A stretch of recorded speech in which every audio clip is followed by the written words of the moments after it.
I should have known the moment her tires exploded that the whole nightmare was finally ending. You can't ignore 30 warning signs, a written notice to the sheriff's office, and 400 feet of reflective tape, then act shocked when every tire on your $90,000 SUV blows out like popcorn in a skillet. But that Monday morning when Karen Whitfield stepped out of her crippled Escalade screaming attempted murder, I realized something important: entitlement doesn't fade. It detonates. I wasn't always the kind of man who documents the angle of tire tracks or the wind speed during a trespass. Hell, 10 years ago, I probably wouldn't have even owned a camera. I'm a farmer 60-plus years old, stiff-back coffee at sunrise, cattle that don't listen unless you say the right words in the right tone. My land is quiet, simple, predictable. Or it used to be. Until the day an HOA vice president from the shiny, overpriced neighborhood next door decided my private dirt road was her shortcut to the highway.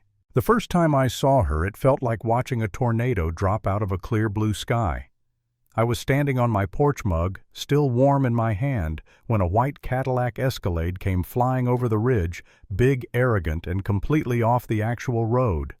She carved a diagonal straight through my young corn like she was filming a perfume commercial. And then, God help me, she waved. A little beauty queen pageant wave. The kind of wave that says, you should be honored to witness me ruining your property. I didn't yell, didn't drop my coffee. I just stood there blinking like an old barn owl. The next day, same thing. Same time, same speed, same fake smile behind gold sunglasses. By day 3, she was cutting so close to my cattle fence that Daisy, my pregnant cow, nervous as a deer on a freeway, bolted hard enough to twist the wire. That's when I finally flagged her down. She slowed, rolled the window halfway, and stared at me like I was a houseplant she didn't remember buying. Ma'am, I said as polite as a pastor, this is private property. You can't keep driving through here. She smiled that tight, condescending smile that only people with HOA power seem to master. Relax, she said. There's a community easement here. Everyone knows that. Well, I replied, it's not on my deed. She laughed loud, sharp, and said, maybe you bought the wrong land before driving around me like I was a traffic cone. I walked back to my porch with cold coffee and a hot temper, staring at the fresh scars her tires had carved.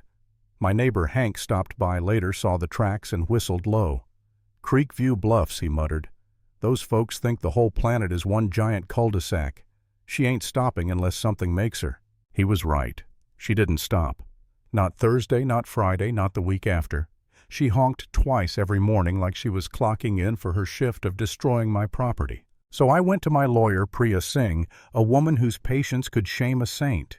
She combed through my land records and said, no easement, not even close. Document everything. And that became my new life. I bought trail cameras, 6 of them mounted high in the oak tree, another 2 facing the dirt road, others catching her approach and exit. I logged every trespass in a bright red notebook labeled Incident Log in block letters. Date, time, speed, weather distance from livestock damage done. It felt obsessive. It felt ridiculous. It felt necessary. Then Karen started escalating. She brought a long metal rod to smack my private road signs as she sped past. I caught it all on camera. She didn't even look ashamed, looked entertained, actually. Like she'd found a new hobby, recreational lawbreaking. One morning I found Daisy trembling sides heaving fence crushed where she'd panicked again. That was the moment something inside me cracked. Not in an angry way, more like a tired realization. This wasn't some misunderstanding. This woman didn't care who she hurt. Not livestock, not property, not people, I whispered. Enough, but I didn't know what enough looked like yet.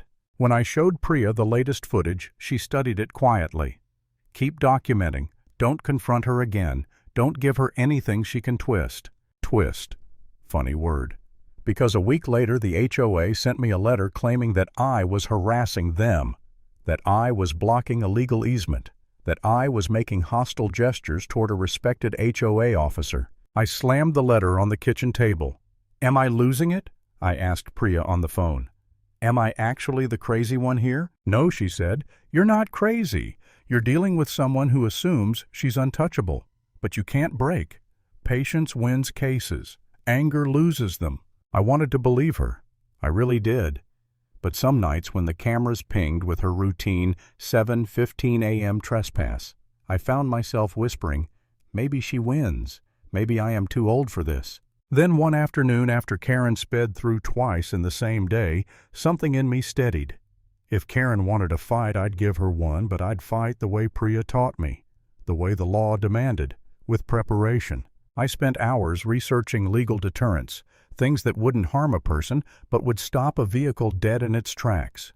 And I found them professional-grade law enforcement-approved spike strips that flatten tires safely and instantly. No danger, no booby traps. Completely legal on private property with proper warnings. I printed everything serial numbers, manuals, invoices. Placed them in a binder labeled Evidence, Device Setup. Then I contacted Deputy Elena Ruiz at the Sheriff's Office. I emailed photos of every warning sign I erected, huge reflective beasts stating private road, vehicle deterrent devices in use. Tire damage will occur. Ruiz replied, I'll inspect Friday morning. When she came clipboard in hand, she walked the road carefully, checking angles, visibility, stability of the posts.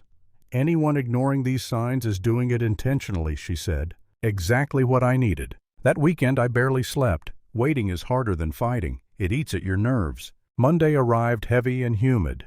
I sat at my kitchen table, 4 camera feeds glowing in the pre-sunrise dark coffee cold in my hand. Hank rolled by the main road, slowed his truck and yelled, Think she'll show? She's never missed a Monday, I said. Time crawled. 7:01, 7:07, 7:10. For a flicker of a moment I hoped she'd changed, that some miracle had occurred overnight. But at 7:14 a spark of chrome flashed across the western camera. Her Escalade flew over the ridge like a furious angel descending. She blew through the first warning sign. Didn't even tap the brakes at the second. The third might as well have been invisible. 10 yards from the first spike strip I held my breath. 5 yards. Pop, pop, pop, pop. Her front tires deflated instantly, hissing like angry snakes. The SUV lurched, dipped, and for a second I thought she'd stop. But entitlement can't process consequences. She kept going. 5 seconds later, the rear tires hit the second strip. Pop, pop, pop, pop. Metal screeched against dirt as her rims dug grooves in my road. Dust swarmed like smoke.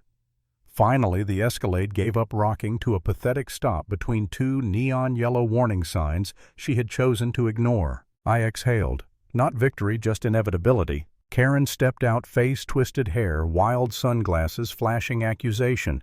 She slapped the shredded tire with her palm. You have got to be kidding me. I walked over calmly. Ma'am, you are trespassing. Again. This is an HOA easement, she shrieked. No, it is not. And you know it. You'll pay for my car. All $90,000 of it. I smiled tiredly. You can say that to Deputy Ruiz. She's on her way. The moment I said Ruiz's name, fear flickered in Karen's eyes. She whipped out her phone, hit record, and screamed, I'm being held hostage. This man set traps to kill me. I stood perfectly still. Ma'am, my name is Nate Lyman. You are on my property. You ignored 30 warning signs and a written notice to law enforcement. You are not injured in any way. She stopped recording. Seconds later, the sheriff's cruiser crested the hill. Karen erupted into Oscar-level theatrics. Ruiz let her rant for a full minute before lifting one hand. Mrs. Whitfield, you are being cited for criminal trespassing, she said calmly. Tire damage is a civil matter.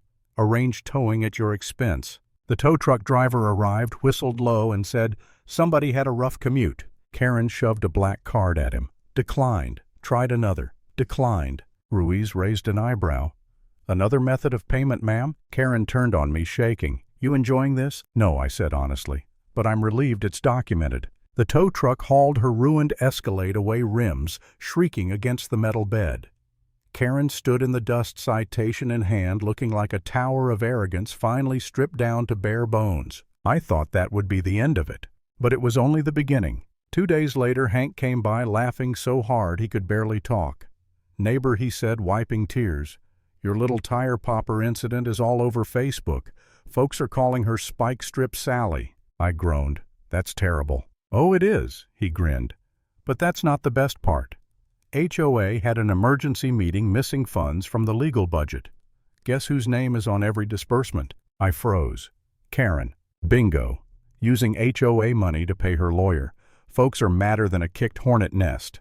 And just like that, the storm began eating itself. A week later, the local paper published the headline, HOA Treasurer under investigation for misuse of community funds. Patricia, the assistant treasurer, blew the whistle. Turns out Karen had been funneling money into her personal case, my case. When the criminal hearing finally arrived, I felt exhausted. Courtrooms weren't intimidating. They were just heavy. Heavy with months of stress logs, video clips, screenshots, and every shaky breath Daisy had taken after being spooked by that Escalade. Karen looked nothing like the woman who used to wave at me from her driver's seat. She sat next to a new lawyer, pale, deflated hair pulled back so tight it looked painful. When the charges were read, trespassing, property destruction, livestock endangerment, financial misconduct, she wouldn't look at me. Priya presented our evidence binder like a surgeon revealing an organ she'd removed with flawless precision. Signed patrol notes, time-stamped camera footage, photos of 30 warning signs, certified letters, tire track measurements, damage assessments, veterinary bills. The judge flipped through slowly, then turned to Karen. Mrs. Whitfield, you may speak. Karen's voice wasn't arrogant anymore. It was thin, fragile. She blamed miscommunication, then stress, then the easement she believed existed. But her words were fog. The judge had sunlight my evidence cutting right through it. She was found guilty. She was ordered to pay for damages. 12 months probation. 5-year ban from any HOA position. Permanent stay-away order from my property. And just like that, the storm was gone. No applause, no celebration, just the sound of a gavel echoing like a door slamming shut. Karen sold her house soon after, moved away, maybe separated from her husband. I didn't follow the gossip, didn't care to. One evening I stood at the end of my road, hand resting on the metal gate. The new gravel crunched under my boots. The sign above me glowed under the porch light. Private road, no through traffic. Still private, still mine, and quieter than it had been in 7 long months. What's the lesson? When the world tries to run you over, document everything, stand your ground, and let the truth flatten the tires.